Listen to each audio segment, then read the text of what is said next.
స్వామి శరణం. Welcome to Shri talks. స్వామి, మనం మాల వేసుకున్న తరుణ స్వాములు ఏ సమయంలో భుజించాలి అనేది ఒక క్వశ్చన్ స్వామి. సాధారణంగా ఏకభుక్తం అంటే ఒక్కసారి మనం భుజించాలి స్వామి. మధ్యాహ్నం పూట భిక్ష తీసుకోవాలి, సాయంత్రం పూట అల్పాహారం తీసుకుంటారు కొంతమంది. అల్పాహారం అంటే మనం ఇప్పుడు చూస్తూనే ఉన్నాం, అల్పాహారంగా ఎవరు తినడం లేదు. కాబట్టి మనం ఏ టైంలో తినాలి అంటే మధ్యాహ్నం 12 నుండి 2 గంటల లోపల తింటే చాలా ఉత్తమం స్వామి.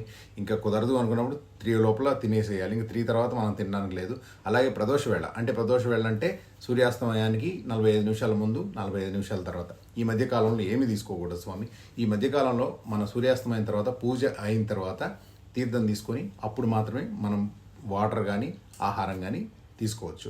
అలాగే ఉదయం పూట కూడా అల్పాహారం తీసుకుంటున్నారు స్వామి. ఎందుకంటే ఆరోగ్య రీత్యా కొంతమంది తీసుకుంటున్నారు, తప్పేం లేదు, తీసుకోవచ్చు స్వామి. స్వామి శరణం.